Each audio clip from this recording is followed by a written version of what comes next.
عورت جو قرآن کریم کی آیتوں سے بات کرتی تھی۔ عبداللہ بن مبارک رحمۃ اللہ علیہ نے ایک عورت کا واقعہ بیان کیا جو قرآن کریم کی آیتوں سے بات کا جواب دیا کرتی تھی۔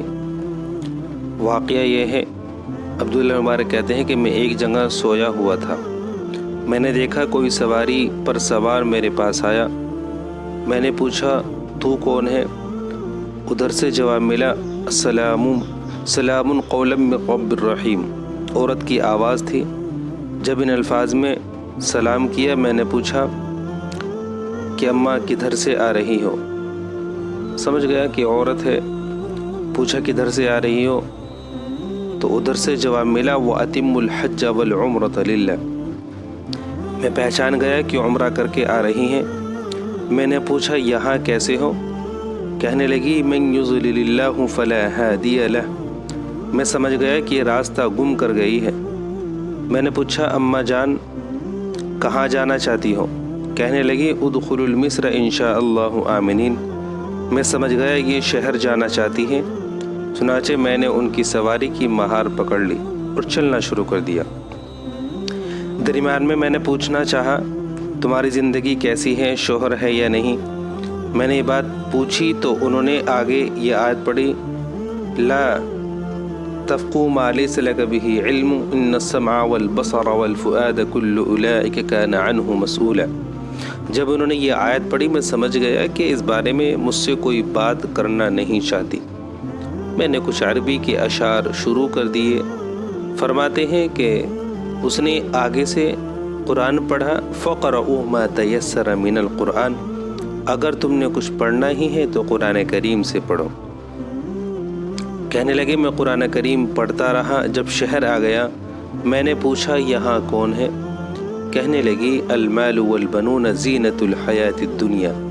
میں سمجھ گیا کہ ان کے بچے، مال، گھر وغیرہ سب کچھ ہے۔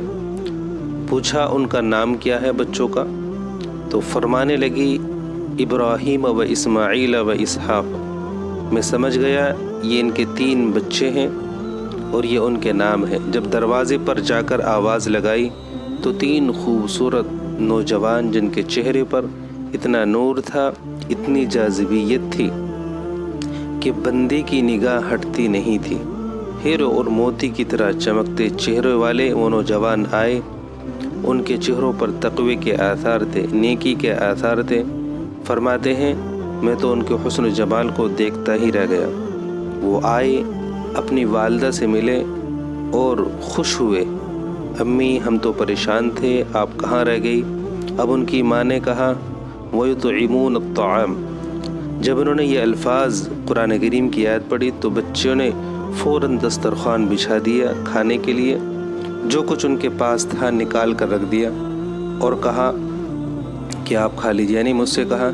میں نے انکار کیا تو کہنے لگی انما نطعمکم لوجہ اللہ۔ میں سمجھ گیا اللہ کی رضا کے لیے کچھ کھلانا چاہتی ہے۔ میں نے کھا لیا۔ کھانے کے بعد میں ایک طرف کو جانے لگا تو انہوں نے مجھے الوداعی بات کہی ان هذا كان لكم جزاء وكان سعيكم مشكورا۔ میں حیران پریشان، میں ان کے بچوں سے پوچھا یہ آپ کی اماں کا عجیب معاملہ ہے، جب سے یہ مجھے ملی ہے تب سے ہر بات کے جواب میں قرآن کریم کی آیت پڑھتی ہے۔ انہوں نے کہا ہاں ہماری والدہ قرآن کریم کی حافظہ ہے، یعنی حافظہ کر رکھا ہے، حافظ ہے اور حدیث کی عالمہ ہے۔ ان کے دل میں خشیت الہی اتنی آ چکی ہے، یعنی اللہ کا ڈر اور خوف اتنا زیادہ ہے، یہ سوچتی ہے کہ قیامت کے دن جب میرے نامہ اعمال کو کھولا جائے گا کہیں ایسا نہ ہو کہ اس میں الٹی سیدھی گفتگو درج ہو۔ پچھلے 20 سال سے ان کی زبان سے قرآن پاک کی آیتوں کے سوا کچھ نہیں نکلا۔ سبحان اللہ، کتنی اچھی بات ہے۔ دیکھیں ایسی عورتیں قیامت کے دن اللہ کے حضور پیش ہوں گی، اور آج ہماری عورتیں ہیں جن کا وقت غیبت و بہتان، الزام تراشی میں گزر جاتا ہے۔ قرآن گھر میں رکھا ہوا ہے لیکن کبھی قرآن کریم کی تلاوت نہیں کرتی، ہر وقت ٹی وی نہارتی رہتی ہے، یہ پھر موبائل دیکھتی رہتی ہے۔ اور اللہ کی بندی، آپ کو بھی تو اللہ کے پاس جانا ہے، ٹھیک ہے؟ اللہ کے حضور میں کیا جواب دیں گے؟ ہم اگر حالات کو دیکھیں، تاریخ کو دیکھیں، اس امت میں ایسی عالمہ عورتیں گزری ہیں جنہوں نے اپنے بچوں کو بنایا اور اپنے بچوں کو دینی تعلیم سے آراستہ کیا اور بڑے بڑے وہ عالم بن گئے۔ امام غزالی، احمد غزالی کے بارے میں آتا ہے کہ ان کی ماں خود بہت بڑی پڑھی لکھی عورت تھی۔ خواجہ معین الدین چشتی کے بارے میں آتا ہے ان کی ماں نے خود اپنے بچوں کی تربیتی کی ہے۔ اس لیے ہمارا بھی فرض بنتا ہے کہ ہم دین کی طرف راغب ہوں اور دینی تعلیم سے آراستہ ہوں، ٹھیک ہے۔ اور سب سے بڑی بات یہ ہے کہ پہلے ہم خود قرآن کریم کی تلاوت کریں، نماز کو بالکل نہ چھوڑیں۔ اللہ تعالیٰ مجھے بھی آپ سبھی کو عمل کی توفیق عطا فرمائے۔ ویڈیو اچھی لگی ہے تو لائک، شیئر، سبسکرائب کریں۔ السلام علیکم۔